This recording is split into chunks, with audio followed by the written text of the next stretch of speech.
मंडळी, आजची रेसिपी भोगी स्पेशल आहे। भोगीची भाजी आणि बाजरीची भाकरी। तर भोगीची भाजी ही वेगवेगळ्या पद्धतीने करतात, तर गावाला आमच्याकडे कशी करतात तर त्याची रेसिपी मी इथे दाखवणार आहे। एकदम सोपी पद्धत आहे आणि कमी साहित्यामध्ये पटकन तयार होते। अतिशय चविष्ट अशी भोगीची भाजी तयार होते। तुम्ही पण अशा पद्धतीची भाजी एकदा बनवून बघा। नमस्कार मंडळी, स्वागत आहे आपलं संगीता सोमी किचन मध्ये। आजची रेसिपी आहे ती भोगी स्पेशल आहे। भोगीची भाजी आणि त्याच्यासोबत आहे ती बाजरीची भाकरी। अतिशय सोप्या पद्धतीने इथे दाखवलेली आहे आणि चविष्ट भाजी बनते। चला तर मग रेसिपीला सुरुवात करूया। इथे बघू शकता जी भाजी अवेलेबल आहे ती भाजी इथे मी घेतलेली आहे। तुम्हाला जी अवेलेबल होईल भाजी ती तुम्ही घेऊ शकता। या भाजीमध्ये मी फ्लॉवर घेतलेला आहे, बटाटा घेतलेला आहे, वांग घेतलेले आहे, गाजर घेतले, पावटा, वाटाणा आणि फरसबीच्या थोडेसे शेंगा घेतलेल्या आहेत। इथे पापडीची भाजी 2-3 प्रकारच्या पापड्या येतात त्याही ह्याच्यामध्ये ॲड केल्या जातात, परंतु मला मिळाले नाही तर मी ज्या भेटले त्या घेतलेल्या आहेत आणि त्या अशा कट करून घेतलेल्या आहेत आणि वाटाणा वगैरे सोलून घेतलेला आहे। त्याचबरोबर टोमॅटो आणि कांदा आहे तो चिरून घेतलेला आहे। इथे बघू शकता भाज्या मी पाण्यामध्ये ठेवलेल्या आहेत आणि आता आपण भाजी घालायला घेऊया। आता भाजीसाठी मी कढई घेतलेली, त्यामध्ये आपण तेल आहे ते घालून घ्यायचं। तेल इथे शक्यतो थोडं जास्त घालायचं। इथे 2.5 ते 3 पळी तेल मी घातलेलं आहे, कारण की काय ही भाजी जास्त करून वाफेवरती शिजवणार आहे, यामध्ये पाणी जास्त घालणार नाही, त्यामुळे मी तर तेल जास्त घातलेले। त्यानंतर मोहरीची फोडणी घातली, त्यावरती चिरलेला कांदा घातला, कांदा थोडासा परतला, त्यानंतर त्यामध्ये आलं लसूण पेस्ट घातली आणि आलं लसूण पेस्ट थोडीशी परतून घेतली आणि नंतर त्यामध्ये आपण जे हिरवं वाटण असतं आपलं घरात वाटलेलं तर ते घालून घेतले। यामध्ये कांदा, खोबरं, कोथिंबीर, टोमॅटो, आलं आणि लसूणच्या पाकळ्या घालून हे मिश्रण केलेलं आहे। तर ते 2 ते 2.5 चम्मच आहे तर ते मी घालून घेतलेले, त्यामुळे भाजीला एक छान अशी टेस्ट येते आणि भाजी येते आपली लपथपी बनते। तर आता आपण हा मसाला आहे तो स्लो गॅसवरती चांगला एक 7-8 मिनिटं आहे तो भाजून घ्यायचा आहे। आता इथं बघू शकता मसाला आपला तेल सोडत चाललेला आहे आणि भाजत आलेला आहे।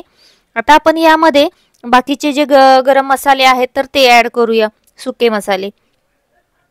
आता इथं मी चटणी घातलेली, चटणी तुमच्या आवडीनुसार कमी जास्त करू शकता। मी 1 चम्मच घातलेली, अर्धा चम्मच हळद, अर्धा चम्मच गरम मसाला घातलाय, जिरा पावडर, धनिया पावडर अर्धा चम्मच घालून घेतलेला आहे इथं। जर तुमच्याकडे किचन किंग मसाला असेल तर तो थोडासा टाकला तरी चालू शकतं, मग गरम मसालाच्या ऐवजी किचन किंग मसाला घालायचा। आता इथं बघा मसाला चांगला भाजून घेतलेला आहे। आता यामध्ये टोमॅटो कट करून घेतले होते ते घालून घ्यायचे आणि टोमॅटो थोडेसे परतले ना की त्यानंतर मग आपण जी भाजी कट करून घेतलेली ती घालून घ्यायची। टोमॅटो तो जास्त आपण पकवत बसायचा नाहीये, थोडासा सॉटे झाला की त्यानंतर आपण त्यामध्ये भाजी घालून घ्यायची। ही भाजी घातल्यानंतर आता या भाजीमध्ये मी शेंगदाणे पण ॲड केलेले आहेत, थोडेसे शेंगदाणे धुवून तेही त्याच्यामध्ये घालून घेतलेले आहेत, छान टेस्ट लागते शेंगदाण्याची पण।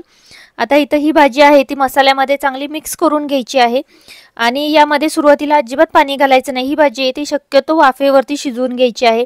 आता ही भाजी चांगली मिक्स झालेली आहे, आता यावरती आपण झाकण ठेवूया आणि त्या झाकणावरती आपण पाणी ठेवून घ्यायचं आहे, म्हणजे त्याच्यामुळे वाफ सुटेल आणि भाजी चांगली शिजायला मदत होईल। आता इथं बघू 2-3 मिनिटं झालेली आहेत आणि भाजीला चांगली वाफ सुटलेली आहे आणि आपण हे पाणी येते अजून पण मी यामध्ये पाणी घातलेलं नाहीये। आता यामध्ये तीळ घालून घेतले आणि 1-3 चम्मच गूळ घालून घेतलेला आहे, छोटा चम्मच, आणि तेही मिक्स करून घेतलेलं आहे। अजूनही आपण भाजी आहे ती वाफेवरती शिजवून घ्यायची मीडियम गॅसवरती। आता आपण परत त्यावरती हे ठेवूया, थोडंसं मी इथं पाणी घातले आणि त्यानंतर आपण त्यावरती झाकण ठेवूया आणि मग परत आपण 2-3 मिनिटांनंतर पाहूया। आता इथं बघू शकता 2-3 मिनिटं झालेली आहेत, आपण परत भाजी इथे हलवून घेऊया। आता मी याच्या आधी थोडंसं पाणी यामध्ये ॲड केलेलं, कारण की बटाटा शिजायला मदत होईल त्यासाठी। तर बाकीच्या भाज्या तर पटकन शिजल्या जातात पण बटाटा शिजत नाही पटकन, तर त्यासाठी थोडंसं पाणी मी ॲड केलेलं आहे। आता आपण भाजी आहे ती हलवून घेऊया आणि असंच आपण परत त्याच्यावरती झाकण ठेवून आवश्यकता वाटली तर त्यामध्ये पाणी घाला आणि नाही वाटली तर नाही घातलं तरी चालेल। तुम्हाला भाजी कशी पाहिजे त्याच्यानुसार तुम्ही पाणी त्यामध्ये ॲड करा। कुणाला लपतपी आवडते तर कुणाला सुक्की आवडते, जर तुम्हाला लपतपी पाहिजे असेल तर मग त्यामध्ये तुम्ही पाणी ॲड करू शकता। आता इथं भाजी मी हलवून घेतलेली आहे आणि आपण परत त्यावरती झाकण ठेवून घेऊया। आता इथे भाकरी करायला घेऊया। आपली भाजी तर तयार झालेली, हे बाजरीचं पीठ आहे, बाजरी आणून मी गिरणीमध्ये दळून आणलेलं आहे आणि विकतचंही दुकानांमध्ये आता मिळतं, तर अशा पद्धतीनं चाळून घेते आणि मग आपण त्याची भाकरी करायला घेऊया। आता हे पीठ आहे ते चाळून घ्यायचे, कारण की त्यामध्ये काही ना काहीतरी घाण आलेली असते गिरणीमध्ये दळताना, तर आपण हे पीठ आहे ते चाळून घ्यायचं आणि त्यानंतर मग आपण भाकरी करायला घेऊया। याचं पीठ असतं ना ते शक्यतो चिकट असतं असं भाकरी करताना मळताना वगैरे, त्यामुळे एकदम पाणी घालायचं नाही. तर यामध्ये थोडं थोडं पाणी घालत आपण पीठ मळणार आहे. आता इथं आपली भाजी आहे ती तयार झालेली आहे. बघू शकता बटाटा पण शिजलेला आहे चांगला आणि बघू शकता बघा बटाटा शिजलेला आहे छान. तर आता मी गॅस बंद करते आणि यावरती झाकण ठेवून घेते. तुम्हाला आवश्यकता वाटल्यास यामध्ये पाण्यात ॲड करून लपथपी भाजी तुम्ही बनवू शकता. कोथिंबीर घालायची आणि त्यानंतर गॅस मी बंद करून घेतलेला आहे. आता आपली भाजी तयार झालेली आहे. तर आता भाकरी करायला घेऊया. भाकरीसाठी हे पीठ मळून घेते. थोडं थोडं पाणी घालून हे पीठ मळून घ्यायचे. यामध्ये गरम पाणी घालायची काही आवश्यकता नसती, कारण बाजरीचं पीठ आहे ते आधीच म्हणजे चिकट असतं. जोपर्यंत हे फ्रेश असतं तोपर्यंत हे चिकट असतं. नंतर जास्त दिवस झाल्यानंतर थोडंसं मग ते म्हणजे कोरडं व्हायला सुरुवात होते किंवा मग त्याच्या भाकरी येत्या फाटल्या जातात. तर अशा पद्धतीनं आपण हे पीठ आहे ते चांगलं मळून घ्यायचे. याचं पीठ चांगलं मळून घेतलं ना तर कोणतीही भाकरी असली तर मग भाकरी व्यवस्थित येते आणि अजिबात फाकली जात नाही. मग ती ज्वारीची असू किंवा मग तांदळाची असेल तरी तीही. आता यामध्ये मी थोडेसे तीळ घालून घेतलेले आहेत, म्हणजे तीळ चांगले पिठामध्ये मिक्स होतील आणि वरूनही आपण घालणार आहोत, परंतु त्याच्यामध्ये मिक्स झालेले म्हणजे आतमधून पण भाकरीला ते राहतात. तर अशा पद्धतीने पीठ मळून घेतलेले आणि आता आपण ती भाकरी थापून घेऊया. इथं मी तवा गरम करत ठेवलेला आहे आणि आता आपण भाकरी ती थापून घेऊया. आता मी सध्या 2 भाकरी करणार आहे, तर 2 भाकरीचं पीठ मी मळून घेतलेलं आहे. आता आपण हे असे 2 गोळे करून घेऊया आणि मी इथं परातीमध्येच थापणार आहे. इथे बघू शकता पीठ म्हणजे व्यवस्थित चांगलं मळून घेतलेलं आहे आणि भाकरी अजिबात आपली तुटली जात नाहीये. तर अशा पद्धतीने भाकरी आहे ती थापून घ्यायची आहे. तुम्ही पोळपोटावरती ही भाकरी थापू शकता. त्यानंतर त्यावरती तीळ घालायचे, म्हणजे थापतानाच जर तीळ घातले तर ते व्यवस्थित भाकरीला चिपकून बसतात आणि भाकरी आहे ती दिसायलाही खूप छान दिसते. अशा पद्धतीने भाकरी आहे ती थापून घेतलेली आहे आणि आता आपण तव्यावरती घालून घेऊया. तव्यावरती घालताना ही तिळाची भाजी वरची बाजू आहे ती तव्याच्या साईडला घालायची आणि जी पोळपोटाच्या साईडची बाजू असते ती वरच्या साईडला आली पाहिजे, म्हणजे ती पिठाची साईड असती. तर त्याला आपल्याला नंतर पाणी लावता येतं.